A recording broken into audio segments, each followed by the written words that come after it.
السلام علیکم چینل میں آپ سب دوستوں کو خوش آمدید کے عنوان سے خطاب فرما رہے ہیں حضرت مولانا محمد اجمل خان صاحب لاہور والے۔ تو آئیے حضرت صاحب کا یہ بیان سنتے ہیں۔ الحمدللہ نحمده ونستغفره ونؤمن به ونتوکل علیہ ونعوذ باللہ من شرور انفسنا ومن سیئات اعمالنا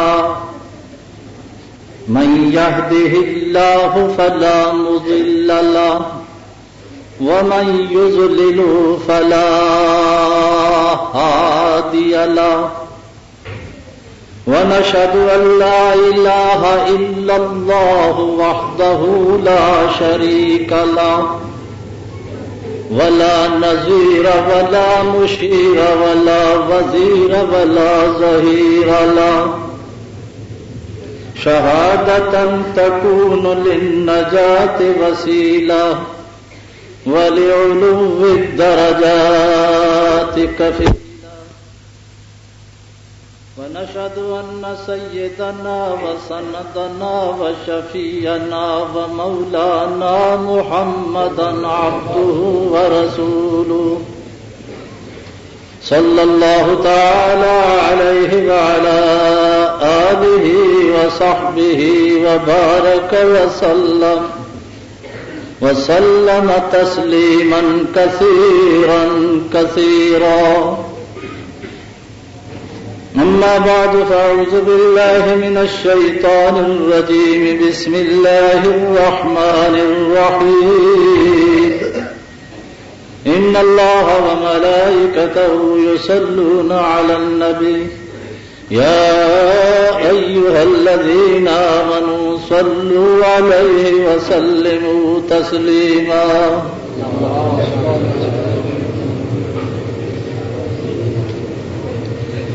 اللهم صل وسلم وبارك على سيدنا ومولانا محمد وعلى آل سيدنا ومولانا محمد كما تحب وترضى عدد ما تحب وترضى وصل كذلك على جميع الأنبياء والمرسلين يا رب صل وسلم دائما أبدا على حبيبك خير الخلق كلهم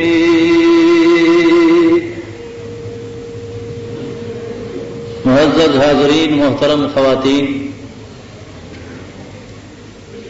گزشتہ چند جمعوں سے آپ حضرات کے سامنے واقعہ افک بیان کیا جا رہا ہے۔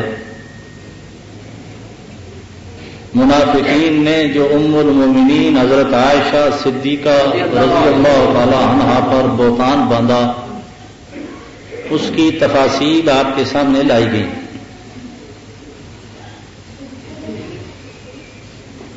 اللہ تعالیٰ کے ہر کام میں راز اور حکمت ہوتی ہے، انسان سمجھنے سے عاجز اور قاصر ہے۔ اتنا بڑا واقعہ، عظیم ثانیہ رونما ہوا، نبی کریم صلی اللہ علیہ وسلم کی بے چینی بے قراری میں اضافہ ہوا۔ اللہ تعالیٰ امتحان لینا چاہتے تھے، مومنین اور منافقین میں فرق کرنا چاہتے تھے، تاکہ دنیا کو پتہ لگ جائے کہ مومن کون ہے اور منافق کون ہے۔ اللہ تعالیٰ تو پہلے ہی سے جانتے ہیں، انہیں تو سب کچھ پتا، ان سے کوئی چیز مخفی پوشیدہ پنہان نہان نہیں ہے، وہاں تو سب کچھ عیاں ہے، وہاں کوئی خفا کوئی پوشیدگی قطعی طور پر نہیں، وہ تو عالم الغیب والشہادہ ہے۔ اس واسطے امتحانی صورت پیدا کر دی گئی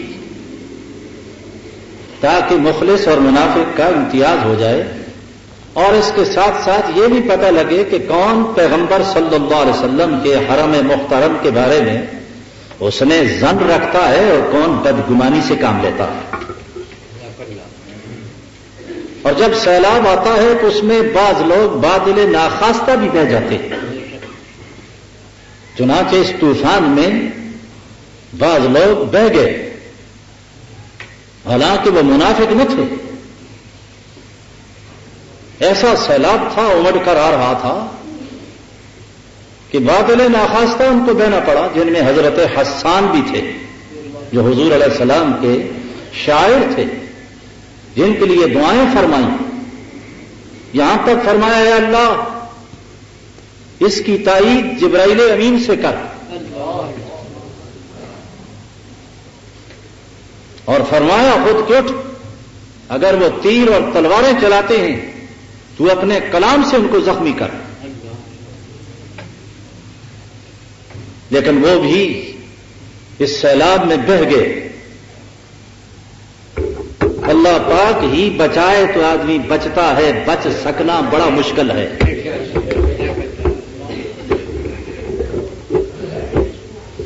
اور تو اور ام المؤمنین حضرت زینب بنت جحش رضی اللہ تعالی عنہا کی ہمشیرہ حضور علیہ السلام کی سالی حضرت حمنہ بنت جحش وہ بھی اس میں آ گئی. انہوں نے بھی حصہ لیا. ان کی خواہش دراصل یہ تھی کہ میں اپنی بہن کا مقام بڑھا دوں. گزشتہ جمعہ پر میں نے آپ کے سامنے بیان کیا تھا کہ حضرت زینب نے تقریر کی آ کر، اور حضرت عائشہ سن رہی تھی حضور علیہ السلام کی موجودگی میں. تو حضور سے اجازت لے کر ام المومنین عائشہ صدیقہ نے جب جوابی تقریر فرمائی تو پھر چھا گئی. تو حضور علیہ السلام نے داد یوں دی، فرمایا ایسی تقریر فصاحت اور بلاغت سے لبریز کیسے نہ کرتی، یہ بھی تو صدیق کی بیٹی ہے.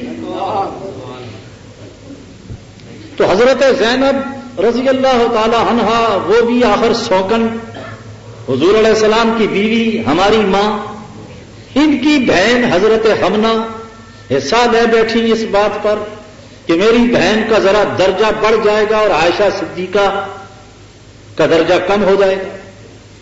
لیکن وہ اپنی سادگی سے سمجھ نہ سکی کہ اس سے درجہ گھٹے گا نہیں، اس سے درجہ تو اتنا بلند ہوگا کہ ستاروں کی بلندی کی پستی کی طرف آ جائے گی. یہ تو قیامت تک تذکرہ ہوگا عائشہ صدیقہ رضی اللہ تعالی عنہا. خود فرماتی ہیں میرے ذہن میں یہ بات نہ تھی کہ مجھ پر جو طوفان اور بہتان باندھا گیا ہے اور الزام لگایا گیا ہے اور مجھے جو ملوث کیا گیا ہے، پروردگار اس طرح اس کی تردید کریں گے کہ قیامت تک محراب و منبر میں، مساجد میں، ہر جگہ پر اس کا ذکر ہوگا اور قرآن پڑھا جائے گا. میرے ذہن میں اتنی بات تھی. زیادہ سے زیادہ پروردگار نے فضل فرمایا تو حضور علیہ الصلوۃ والسلام کو مطمئن کرنے کے لیے پروردگار ان کو خواب میں کوئی بات بتا دے گا یا الہام کر دے گا یا فرشتے کو بھیج کر اطمینان کی صورت پیدا کرے گا کہ عائشہ سچی ہے. میرے ذہن میں یہ بات نہ تھی کہ عرش عظیم سے قرآن آئے گا رضی اللہ تعالی. لیکن پروردگار نے پھر شہادت دی عصمت و حفت پر، نزاعت و برت پر. جی اسی واسطے حضرت مسروق جو تابعی شاگرد ہیں عائشہ صدیقہ کے رضی اللہ تعالی، صحابہ اور تابعی شاگرد حضرت عائشہ صدیقہ کے 2210 حدیثیں روایت کی گئی ہیں حضرت عائشہ صدیقہ نے جو نبی کریم سے کی ہیں. ان کی تعداد 2210. اتنی زیادہ روایتیں حضرت عائشہ صدیقہ نے نبی کریم صلی اللہ علیہ وسلم سے بیان کی اور امت تک پہنچائیں اور آج کتابوں میں موجود ہیں. تو وہ حضرت مسروق فرمایا کرتے تھے صدیقہ بیٹی صدیق کی جب وہ حدیث کے راوی بنتے ہیں اور نقل کرتے ہیں تو کس طرح کہتے تھے؟ عن عائشہ نہیں، عن عائشہ رضی اللہ تعالی عنہا قالت سمعت رسول اللہ صلی اللہ علیہ وسلم حدیث یوں بیان ہوتی ہے، حضرت عائشہ صدیقہ سے روایت ہے کہ وہ فرماتی ہے میں نے حضور علیہ السلام سے یہ سنا یا میں نے حضور علیہ السلام کو یوں کرتے دیکھا، رہے تو رسول اللہ صلی اللہ علیہ وسلم، نہیں، وہ فرمایا کرتے تھے جب حدیث بیان کرتے کہ میں روایت کرتا ہوں صدیقہ بنت صدیق حبیبہ رسول اللہ مبرأۃ من السماء، جس کی آسمان سے برات آئی، یہ تعریف کے کلمات کہہ کر کہا کرتے تھے قالت سمعت رسول اللہ۔ صدیقہ بیٹی صدیق کی، حبیبہ رسول اللہ کی پیاری، اور آسمان سے جس کی براہت اور نزاعت پر پروردگار بولا، میں اس سے روایت کرتا ہوں۔ شان ہے حضرت عائشہ صدیقہ رضی اللہ تعالیٰ عنہ، وہ بیچاری بھی حضرت حمنہ پھنس گئی اس میں، اور تو اور حضرت عائشہ صدیقہ کے رشتہ دار ایک مستح بن اساسہ، قریبی رشتہ دار، بدری صحابہ میں سے، یعنی میدان بدر میں جانے والا، وہ بھی شریک۔ اور یہ کہتا چلا جاؤں ان تینوں کو جب قرآن اترا، برات اور نزاعت پر پروردگار نے گواہی دے دی کہ عائشہ صدیقہ ہے، عائشہ سچی ہے، ان تین حضرات کو 80 کوڑے لگائے گئے، 80 جلدہ، 80 درے، 80 کوڑے۔ یہ بھی قرآن کا مسئلہ ہے، رعایت نہیں برتی گئی۔ اسی واسطے علماء نے مسئلہ لکھا ہے کہ قرآن پاک میں حضرت عائشہ صدیقہ کی شان نزاہت و عصمت و عفت میں جو قرآن نے آیات اتاری ہیں، اس کے بعد اگر کوئی شخص شک کرتا ہے تو وہ مسلمان نہیں، وہ کافر ہے۔ بات سمجھیں اچھی طرح، وہ مسلمان نہیں ہے، وہ کافر ہے، کافر ہے۔ اسی طرح ان کے والد باپ بزرگوار حضرت صدیق اکبر کے صحابی ہونے کا کوئی انکار کرتا ہے، وہ بھی کافر ہے۔ اس کی وجہ کیا ہے؟ جب قرآن میں ایک بات آ گئی، اس کی تردید اور تکذیب کفر ہے۔ جب اللہ پاک نے عرش عظیم سے قرآن مجید کو جناب محمد عربی صلی اللہ علیہ وسلم پر نازل کر کے بتا دیا کہ عائشہ سچی ہے، اب کوئی بک بک کرتا ہے یہ کافر ہے۔ اور بلکہ علامہ ابن تیمیہ نے اپنی کتاب میں لکھا ہے کہ واجب القتل ہے، کیونکہ مرتد ہوتا ہے۔ اس کی وجہ بیان کرتے ہیں، یوں نہیں کہتے ہیں قرآن کہتا ہے کہ خبیث عورتیں خبیث مردوں کے لیے، اور جو حضرت عائشہ صدیقہ کی برات کے بعد پھر کہتا ہے کہ ایسی تھی، وہ معاذ اللہ نبی کو گالی دیتا ہے، مرتد ہو گیا، قتل کر دو اس بے ایمان کو۔ بات نہیں سمجھے؟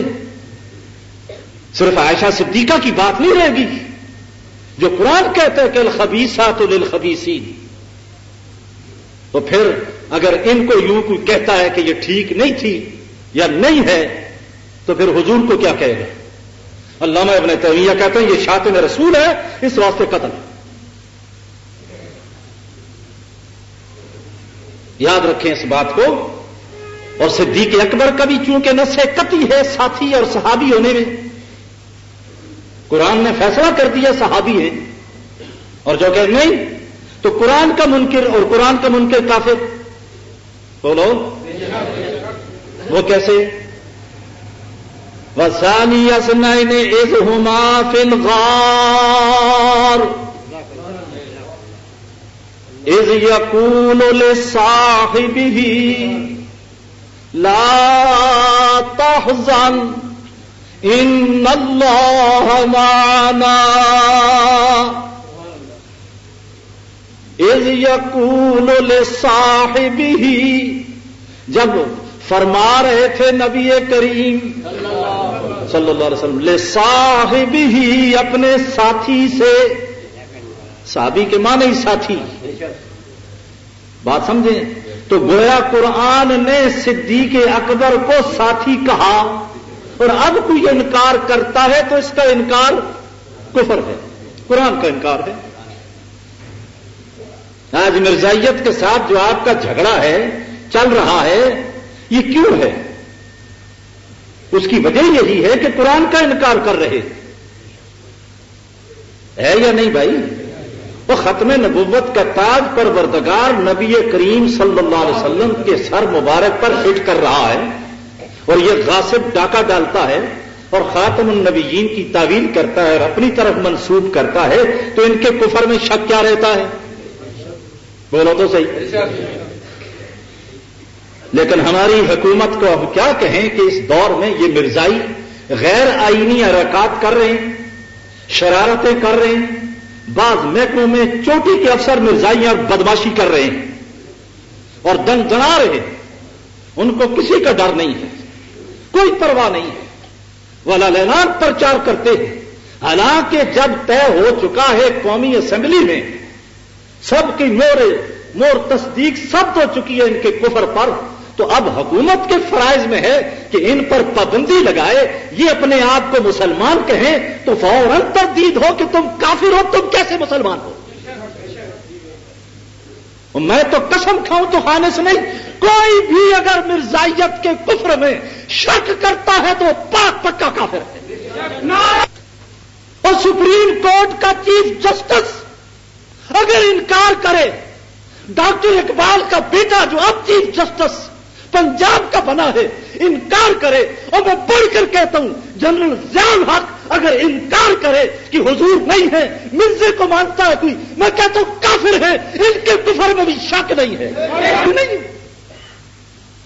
صدیق اکبر نے کیوں سب سے پہلے 1200 مسلمان جن میں صحابہ بھی ہیں شہید کیوں کرائے؟ 1200 مسلمان اس دور کے شہید کرائے. کیوں نہ صلح کر لی؟ کیوں نہ تعویل کی کہ یہ ذلی نبوت ہے، بروزی نبوت ہے، مجازی نبوت ہے؟ نہیں، ختم نبوت کے پرچم کو بلند رکھنا، نہیں جھکنے دیا. مقابلہ ہوا، کٹوا دیے مسلمان، اور داد دینی پڑتی ہے صدیق اکبر کی رضی اللہ تعالیٰ عنہ. خدا کی قسم کوئی مصلحت سامنے نہیں رکھی ان سے صلح ہو جائے. آج ربے میں شرارت کر رہے ہیں یہ مردود. وہ سرگودے کا ڈائریکٹر شرارت کر رہا ہے، وہاں مرزے کی نظمیں تعریف کی پڑھائی جا رہے ہیں کلاسوں کے اندر. مسلمان گوارا کر سکتا ہے اس کافر کی تعریف کو؟ اور یہ مرتد ہے، اور کافر نہیں، صرف مرتد کافر سے اونچا درجہ.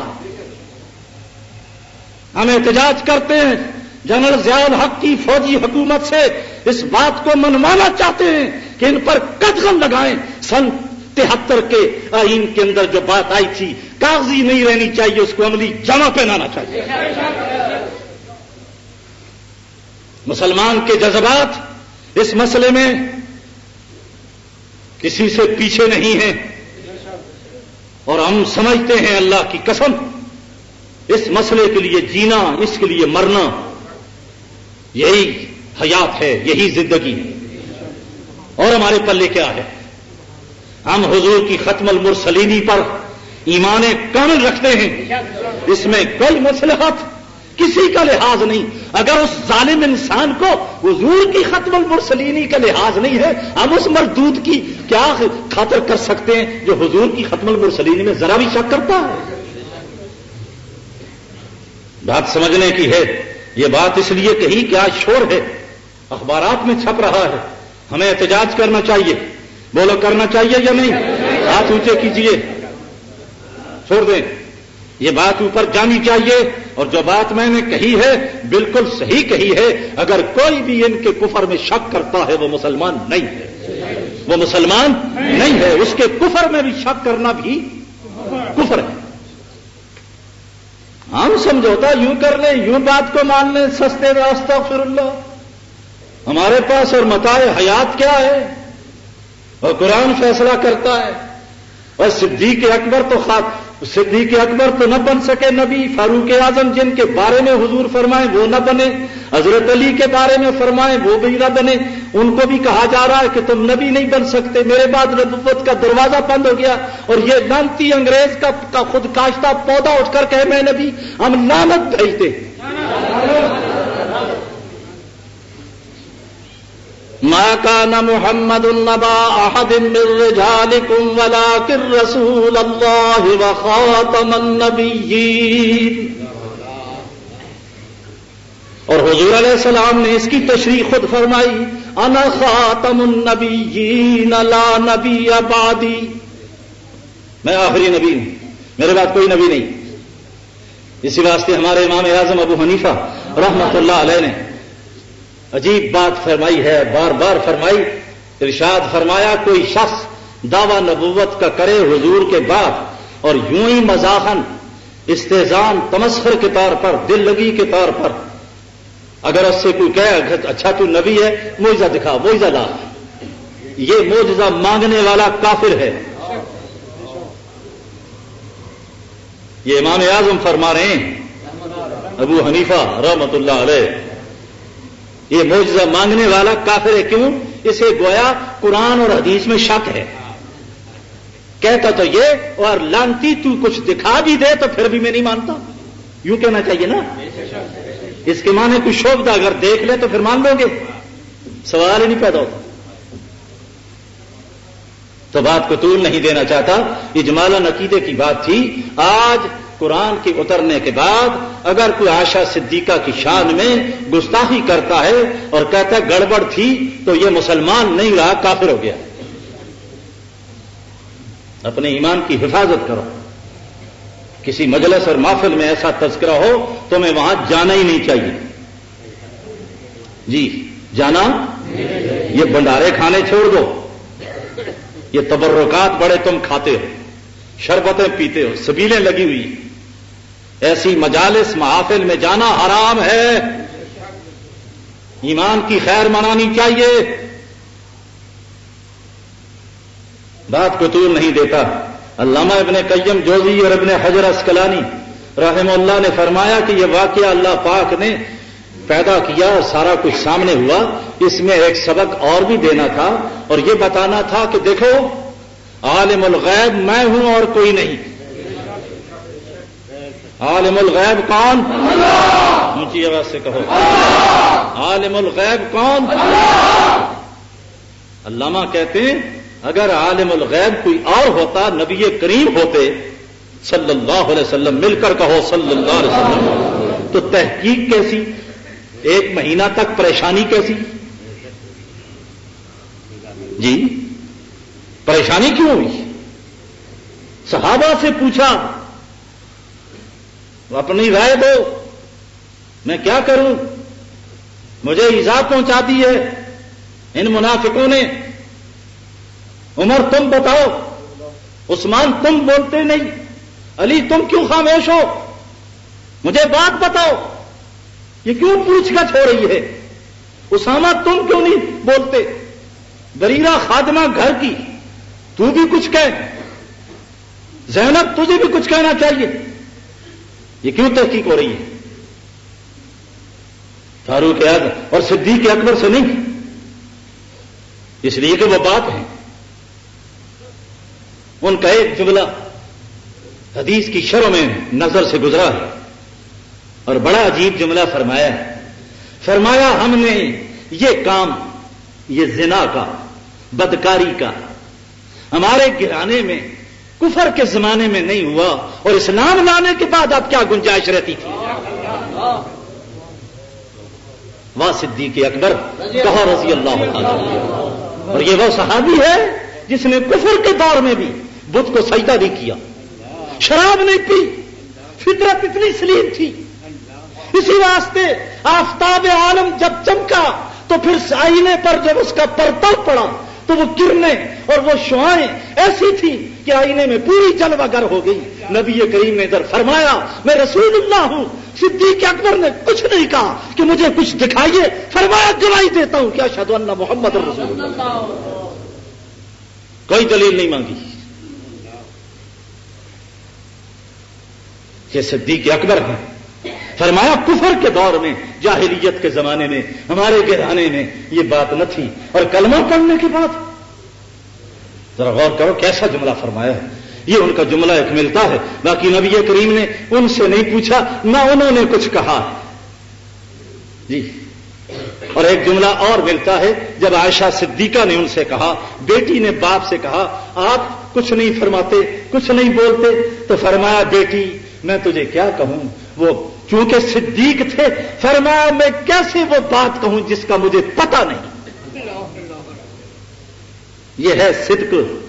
جب باپ بیٹی کا مسئلہ آئے تو باپ جھوٹا قرآن بھی کھائے گا، بولتے نہیں، اور بیٹی کی عزت بچانے کے لیے عدالت میں قرآن سر پہ رکھے گا، معاشرے محلے میں کہے گا میں قرآن اٹھاتا ہوں، سچا جھوٹا نہیں دیکھے گا، خیال آئے گا بیٹی کا مسئلہ ہے۔ لیکن صدیق اکبر فرماتے ہیں بیٹی میں کیسے بات کہہ سکتا ہوں جس کو میں جانتا نہیں۔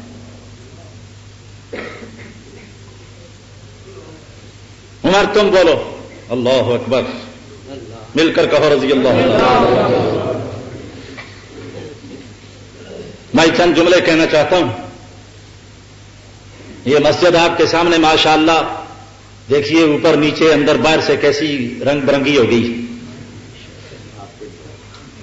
ہاں، اور اللہ کرے کہ ہماری آخرت بھی ایسی رنگی برنگی ہو جائے، دنیا بھی ہو اور آخرت بھی ہو۔ میں نام نہیں لوں گا، ایک نوجوان نے اس میں کافی حصہ لیا ہے اور اس اللہ کے بندے نے یہ کہا کہ اس کا ثواب میرے والد کو پہنچے۔ جی اللہ اولاد ایسی دے، امین کو جو پیچھے فاتحہ پڑھے اور کوئی صدقہ خیرات کرے اور یہ چیزیں پہنچتی ہیں، ملتی ہیں، ہزاروں روپے لگ چکے ہیں۔ میں اپنی بہنوں سے بھی کہوں گا اور بھائیوں سے بھی کہ اس میں ذرا دل کھول کر کچھ سلسلہ ہونا چاہیے۔ جناب فاروق اعظم رضی اللہ تعالی عنہ سے نبی کریم نے فرمایا عمر تیرا کیا خیال ہے؟ دو جواب ہیں ان سے، ایک تو یہ کہ یا رسول اللہ، مل کر کہو صلی اللہ علیہ وسلم، میں آپ سے عرض کرنا چاہتا ہوں اور وہ یہ ہے کہ یہ رشتے ناطے جو آپ نے فرمائے ہیں کیا اپنی مرضی سے کیے ہیں یا پروردگار نے کرائے ہیں؟ واہ عمر تیری رائے کا کیا کہنا، مل کر کہو رضی اللہ عنہ۔ حضور علیہ السلام نے فرمایا عمر میں نے اپنی مرضی سے کوئی رشتہ نہیں کیا، کہ پاک خدا پھر پاک نبی کے لیے ناپاک بیوی تجویز نہیں کر سکتا۔ یہ کیسے ہو سکتا ہے؟ نبی پاک، اللہ پاک اور بیوی ناپاک، یاد رکھو۔ اور دوسرا جواب بعض تفاسیر میں جو آیا ہے، انہوں نے کہا یا رسول اللہ ایک بات آپ سے میں اپنے ذہن کے مطابق کہنا چاہتا ہوں۔ فرمایا عمر اسی لیے تو پوچھا ہے، کہو کہ یا رسول اللہ صلی اللہ علیہ وسلم آپ کے جسد اطہر پر، اس مبارک بدن پر مکھی جو ہے وہ نہیں بیٹھتی۔ یہ مسئلہ ہے، سمجھیں، ہم تو اڑا اڑا کے تھک جاتے ہیں جی، پیروں پر بھی بیٹھتی، مریدوں پر بھی بیٹھتی، استاذوں پر بھی بیٹھتی، شاگردوں پر بھی بیٹھتی، بادشاہوں پر بھی بیٹھتی ہے، وزیروں پر بھی بیٹھتی کہ نہیں بیٹھتی؟ باریک جالیاں لگوانے، کتنے انتظامات کرنے، بیٹھتی ہے، چھوڑتی نہیں۔ اور اس کے ساتھ اگر مقابلے پر آئے تو پھر تو بالکل ہی نہیں چھوڑتی۔ خلیفہ منصور کے پاس ایک مفسر بیٹھے تھے قرآن مجید کے، بہت بڑے عالم، تو ایک مکھی آ کر اس کے ناک پر بیٹھ گئی۔ خلیفہ منصور تو باتیں اور ہو رہی تھیں، اس نے کہا کہ حضرت صاحب یہ پہلے بات سمجھائیں کہ اللہ نے مکھی کیوں پیدا کی؟ یہ گندی چیز پیدا کر دی پروردگار، چھوڑتی ہی نہیں، ادھر گندگی پر بیٹھتی ہے، ادھر جناب ہمیں تنگ کرتی ہے، یہ کیا ہے؟ تو وہ بھی ماشاءاللہ عالم دین تھے، صحیح طور پر وظیفہ ان کی طرف سے جاری نہ تھا۔ انہوں نے کہا جی اللہ پاک نے یہ مکھی آپ جیسے متکبروں کے علاج کے لیے پیدا کی، تکبر کا اور غرور اور گمانڈ توڑنے کے لیے کہ ہم ایسے عاجز ہیں، اس کا کچھ بگاڑ نہیں سکتے۔ بولو، مکھی کا بگاڑ اپنے ناک پر کوئی مکہ مارے مکھی کو تو مکھی تو جائے گی کہیں اور، نقصیر پھوٹ پڑے گی۔ کیا خیال ہے؟ اور اگر بڑا آدمی ہے تو نوکر کو کہ تو مکہ مار، اس نے تو ایسا مارنا ہے کہ بے ہوش کر دینا ہے اس کو۔ وہ کہے گا الحمدللہ گولڈن چانس ہے، آج مجھے بھی کچھ بدلہ لینے کا موقع ملا۔ یہ صاحب بڑا تنگ کرتا ہے جی، اور بانا اچھا خود کہتا ہے مار، اور رب مروایا کرتا ہے۔ وہ دعویٰ نمرود نے خدائی کا کیا تھا، مچھر دماغ میں چڑھا دیا، روزانہ جوتے لگواتا تھا۔ ایک مکھی، اور قرآن نے بھی کہا اس کو یا ایھا الناس ضرب مثل فاستمعوا لہ، اے لوگوں تمہارے سامنے ایک مثال بیان کی جا رہی ہے، دل کے کانوں سے سنو۔ ان الذین تدعون من دون اللہ لن یخلقوا ذبابا ولو اجتمعوا لہ،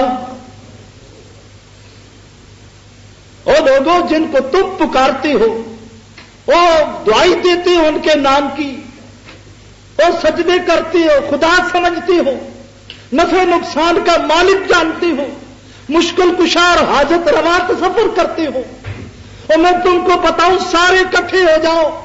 بولو بھائی، بنا سکتے نہیں فرمایا، بنا سکو گے بھی نہیں قیامت تک۔ یہ نہیں کہ عرب بیچارے مادی اعتبار سے بہت پیچھے تھے، کارخانے نہ تھے، فیکٹریاں نہ تھیں، سائنس کی ترقی نہ تھی، ٹیکنالوجی اور فلاں جی یہ جتنی جی ہے نا یہ نہ تھے، اس واسطے وہ بیچارے تو کچھ نہیں کر سکتے، اور پروردگار نے ان کو چیلنج کیا۔ ان کے ہاں تو ماچس بنانے کا بھی کارخانہ نہ تھا، ان کے پاس تو کوئی کپڑے کا مسئلہ نہ تھا، وہ تو ایک سوئی نہیں بنا سکتے تھے، تو ان کو چیلنج کیا ہے؟ صاحب آج قرآن چیلنج کرتا ہے نا تاکہ پتہ لگتا مکھی بنتی ہے کہ نہیں۔ میں قرآن کی فصاحت بیان کر رہا ہوں، اس واسطے پروردگار نے کیا کہا؟ لم یخلقوا نہیں کہا ہے، لن یخلقوا ذبابا ولو اجتمعوا لہ، ہرگز قیامت تک نہیں بنا سکیں گے، قیامت تک۔ امریکہ کے سائنسدان میدان میں بڑی ترقی بتا رکھی ہے، اور رشیا نکلو میدان میں، میری مکھی جیسی مکھی بناؤ۔ بنا سکی ہے، بنا سکیں گے؟ بولو بولو۔ بعض نوجوان اسکول یا کالج کے کہیں گے جی سائنس بڑا کچھ بنا رہی ہے، پلاسٹک کی مکھی بن جائے گی، کیا مشکل ہے؟ ارے پلاسٹک کی بنائیں گے، اس پلاسٹک کی مکھی میں وہ دماغ آئے گا، وہ بینائی آئے گی، وہ سنوائی آئے گی، بولتے نہیں، وہ میدا ہوگا، وہ جگر دل دماغ آتے چھوٹے سے کیڑے کے اندر جو کچھ ہے یہ سب کچھ لائیں گے۔ اور مکھی کتنی سمجھدار ہے، آپ ارادہ کرتے ہیں، ہاتھ اٹھاتے ہیں اور وہ بھاگ جاتی ہے۔ اس کی بینائی دیکھو، ہے آنکھیں اس کی تیز یا نہیں؟ ورنہ اگر غفلت ہوتی، اندھی ہوتی تو مکھی رہتی کوئی نہ جی، لیکن آپ نے ادھر یوں ہاتھ اٹھایا اور وہ بھاگی۔ اس نے کہا تو بھی کر، کبڈی کا میچ ہے، چل ہاں کر کے دیکھ۔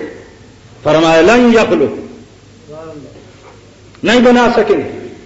اور مالک الملک قربان جائیں تیرے، فرمایا مکھی کیا بنائیں گے یہ بدبخت، اور میری بنائی ہوئی مکھی ان سے کوئی چیز چھین کر چلی جائے، یہ اس کو پکڑ کر اپنی چیز واپس نہیں لے سکتے۔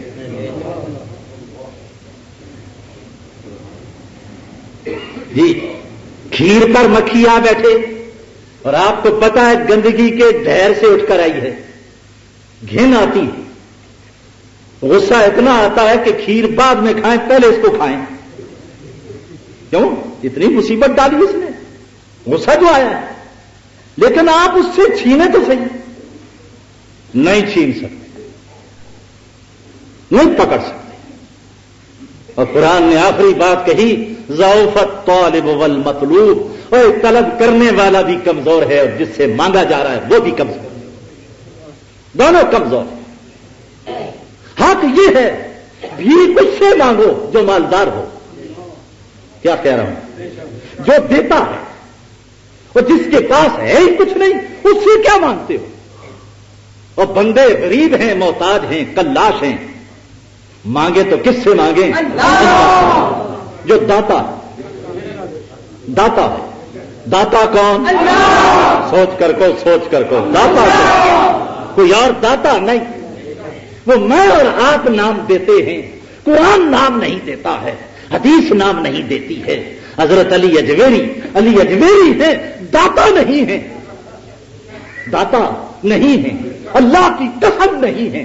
وہ سائل ہیں، بھکاری ہیں، خود مانگتے رہے، ساری عمر ناک رگڑتے گزاری ہے، مانگ کر گزاری ہے. داتا کیسے؟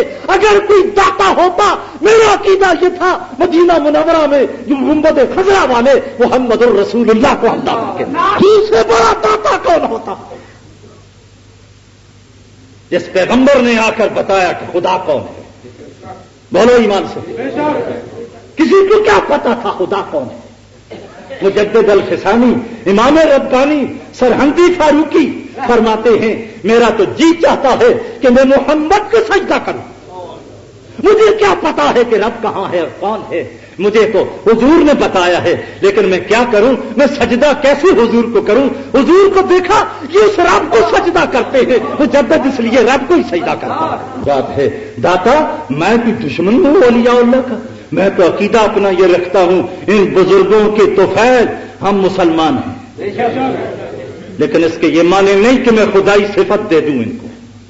یہ سجدے کے قابل نہیں. بولو یہ داتا کہلانے کے قابل. داتا ایک ہی ہے. کیا نام ہے اس کا؟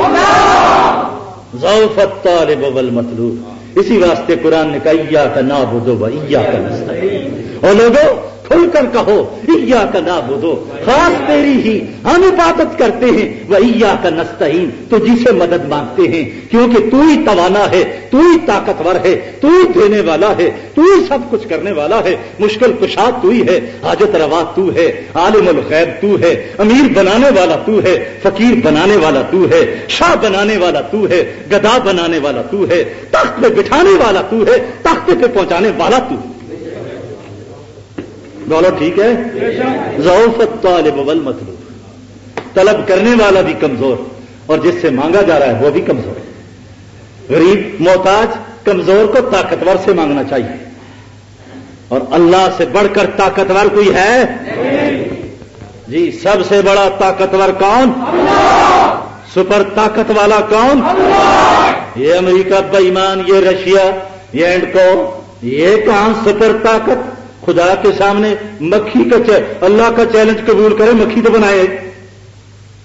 اس لیے عقیدہ ٹھیک کرو، اپنے مالک سے کنیکشن نہ کاٹو. پاور ہاؤس سے جب کنیکشن کٹ جاتا ہے روشنی نہیں ہوتی. عقیدہ ٹھیک کیجئے. توحید کی خاطر نبی کریم نے مار کھائی ہے. بولتے نہیں؟ مار کھائی یا نہیں کھائی؟ حضور کی تو تعریف کرتے تھے. جی آپ کو صادق کہتے تھے، آپ کو امین کہتے تھے، فیصلے کرواتے تھے، سب کہتے تھے سبحان اللہ، کیا کہنے، بڑا پاک باز ہے. جی اس کی ساری زندگی بڑی خوبصورت ہے. سب کچھ اور تو کہا، لیکن جب بات توحید کی آئی پھر چچا مخالف ہے. پھر راستے میں کانٹے بچھائے جا رہے ہیں، چہرہ انور تک تھوکا جا رہا ہے. ہاں سجدے کی حالت میں گندگی لا کر اوپر ڈالی جا رہی ہے اور کوڑا کرکٹ ٹوکرے میں ڈال کر حضور کے سر پہ پھینکا جا رہا ہے. کیوں؟ حضور نے یہ دعوت کیوں دی؟ لا الہ الا اللہ. صفا پہاڑی پر یہی تو دعوت تھی. اس لیے خدا کے لیے سوچو. یہ باتیں یوں ہی وقت پاس کرنے کے لیے نہیں کہتا، عقیدے کی بات. جناب محمد الرسول اللہ صلی اللہ علیہ وسلم نے سب سے پہلا جو اعلان کیا وہ یہی تھا، قولوا لا الہ الا اللہ. اے لوگوں کہہ دو لا الہ الا اللہ. کتنا چھوٹا سا جملہ ہے. لا الہ، کوئی معبود نہیں، کوئی مسجود نہیں، کوئی مشکل کشا نہیں، کوئی حاجت روا نہیں، کوئی نفع نقصان کا مالک نہیں، کوئی دور قریب سے سننے والا نہیں، کوئی کچھ نہیں، الا اللہ، ایک اللہ۔ مشکل کشا کون؟ حاجت روا کون؟ اسی کو پکارو، اسی کو پکارو، وہ قادر ہے جی، شاہ رگ سے قریب ہے۔ یا تو کہو خدا عاجز ہے، کرتا کچھ نہیں جی، کر سکتا نہیں، جس طرح بعض جاہل کہتے ہیں کہ ہم بزرگوں سے اس لیے جا کر قبروں پہ مانگتے ہیں اور کہتے کہ ساڈی سندا نہیں، ساڈی سندا نہیں تو تہاڈی موڑدا نہیں۔ یہ چکر دیکھو شیطانی، اس چکر کا نام کیا؟ چکر، بولو بولو، اور ڈرتے کیوں ہو؟ شیطانی ہے، یہ رحمانی تھوڑی ہے۔ ساڈی سندا نہیں تو تہاڈی موڑدا نہیں، ساڈی تہاڈے اگے تو تہاڈی ہو سکے۔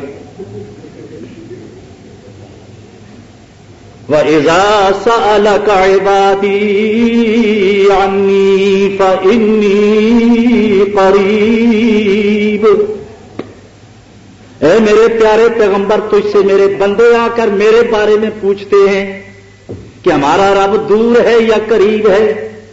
اگر دور ہے تو پھر اونچی آواز سے پکاریں، اگر قریب ہے تو سرگوشی کریں۔ میرے نبی ان سے کہہ دے فَإِنِّي قَرِيبٌ، مجھ سے زیادہ قریب، میں تمہاری جانوں سے بھی زیادہ قریب ہوں۔ تمہاری شاہ رگ جس پر مدار حیات ہے، میں اس سے زیادہ قریب ہوں۔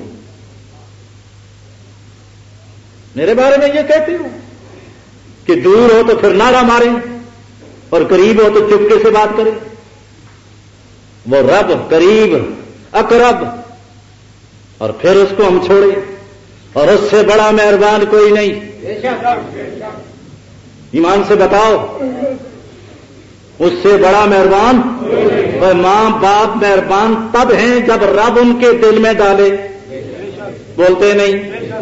رب دل میں ڈالے تو ماں باپ مہربان، نہ ڈالے تو باپ۔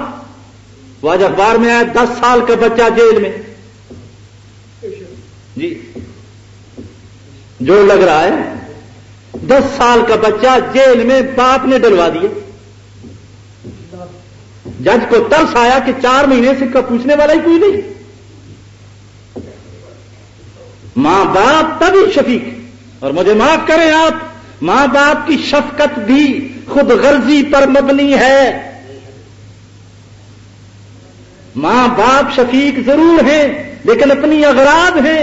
آج ہم بوڑھے ہیں، یہ جوان ہوں گے، کل ہمارے کام آئیں گے، غرض موجود ہے۔ قربان جاؤں رب پر جو بغیر غرض کے پالتا ہے۔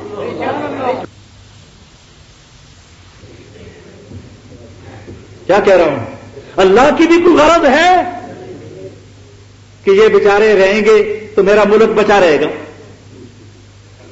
یہ اور حکومتوں کی طرح نہیں ہے رب کی حکومت۔ جس طرح حکومتوں کو فکر ہوتا ہے کہ لوگ باغی ہو گئے تو پھر کیا ہوگا، سڑکوں پر نکلے تو پھر کیا ہوگا جی، جلوس نکلے تو پھر کیا ہوگا، ہڑتال ہوگی تو پھر کیا ہوگا، نیند حرام ہو جاتی ہے۔ اور پروردگار قرآن مجید میں کہتے ہیں تم سارے منکر ہو جاؤ، میرا کیا بگاڑو گے، میں ایک لمحے میں تم کو ختم کر دوں گا۔ اللہ کا کوئی کچھ بگاڑ نہیں سکتا، اور اللہ سب کا بگاڑ سکتا ہے۔ بات سمجھو، اللہ قادر ہے، اس کی قدرت کے سامنے کیا مشکل ہے۔ اور میں یہ بات کہوں، پیر اپنے مرید پر مہربان تب ہے جب رب ڈالتا ہے دل میں۔ استاد اپنے شاگرد پر مہربان ہے تب رب ڈالتا ہے۔ خامند اپنی بیوی پر مہربان ہے تب رب ڈالتا ہے۔ اور میں آخر میں بات کیوں نہ ختم کروں، نبی کریم کی شفقت امت پر تب ہے جب رب نے ان کو رحمت بنا کے بھیجا ہے۔ تو اس ارحم الراحمین خدا کو کیوں چھوڑے، اس کو کیوں چھوڑے؟ نہ چھوڑو، یہ سبق پک پک مضبوط کر لو، پختہ کر لو، پلے باندھ لو اس بات کو، رب وہ ہے جو ہماری پرورش بغیر غرض کے کر رہا ہے، بغیر غرض کے کر رہا ہے، بے لوث کر رہا ہے، اور ہم نے کوئی درخواست بھی نہیں دی، نہ دینے کی ضرورت ہے۔ حقیقت یہ ہے بغیر درخواست کے سب کچھ دے رہا. یہ بینائی دی کوئی درخواست دی تھی؟ یہ 2 بلب جو لگا کے دیے، یہ کنیکشن جو جوڑا ہے، اندر تاریں جڑی ہوئی ہیں، رگیں جی نیگیٹو پازیٹو جو آپ کے اندر جڑے ہوئے ہیں. ایک فوجی کا بیان کتاب میں پڑھا کہ جنگ کا زمانہ ہے، میں کھڑا ہوں ڈیوٹی پر، یونائٹڈ انڈیا کا دور ہے، گولی آئی، کن پٹی پہ لگی، بہت دور سے کہیں آئی، لگی لگتے ہی پھنس گئی اندر، کن پٹی پہ گولی لگ کر درمیان میں پھنس گئی. میں نے دیکھا نظر ختم، کھڑا ہوں، ایک اور گولی آئی گئی، لائی گئی، وہ تیز تھی، ایسی لگی نشانے پر، خود لگی، پہلی کو نکالا، خود بھی نکلی، کہتے نظر بہاد.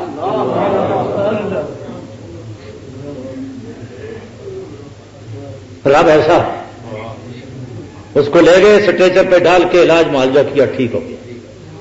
پہلی گولی نے رگیں کاٹ دی اور دوسری کو نکالا تو جڑ گئی. پروردگار نے پاور ہاؤس سے کنیکشن جوڑا، بینائی بالکل ٹھیک.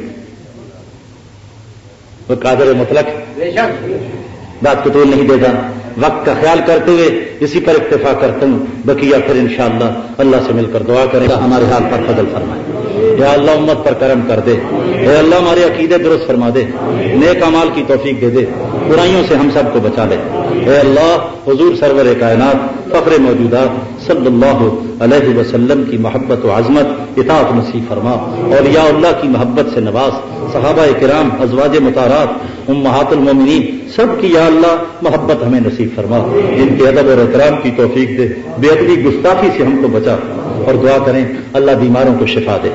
بعض دوستوں بھائیوں نے مجھ سے کہا ہے، میں سب کی طرف سے دعا کرتا ہوں، مجموعی دعا کرتا ہوں، اللہ پاک جانتے ہیں، ان کو پتا ہے، وہ دلوں کی جانتے ہیں. اے اللہ سب بیماروں کو شفا دے، مقروضوں کو قرضوں سے نجات دے، ہر صاحب حاجت کی نیک حاجت کو پورا فرما دے، ہماری اولادوں کو نیک فرما دے. اے اللہ امت کو ایک اور نیک فرما دے، عالم اسلام پر فضل فرما دے. اے اللہ ہماری دعاؤں کو قبول فرما دے. اے اللہ ہم سب پر فضل فرما. اے اللہ ہم سب پر فضل فرما. اے اللہ دنیا سے جو مسلمان جا چکے ہیں سب کی مغفرت فرما، ہمیں بھی اس زندہ رکھ تو اسلام پر، خاتمہ فرما تو ایمان پر. نظر کا عالم جب بھی طاری ہو ہم سب کی زبانوں پہ جاری ہو، لا الہ الا اللہ محمد الرسول اللہ صلی اللہ تعالی علی خیر خلقہ سیدنا و مولانا محمد وعلی آلہ وصحبہ اجمعین. ابھی آپ حضرت مولانا محمد اجمل خان صاحب رحمۃ اللہ علیہ کو سماعت فرما رہے تھے. آپ سب دوستوں سے گزارش ہے کہ ہمارے اس چینل کے ساتھ جڑے رہیں اور ان علماء کرام کے بیانات کو آگے بھی شیئر کرتے رہیں تاکہ دین کی باتیں سب تک پہنچ سکیں. آپ سب دوستوں کا بہت شکریہ. ملتے ہیں ایک نئی ویڈیو کے ساتھ، تب تک کے لیے اللہ حافظ. پاکستان پائندہ باد.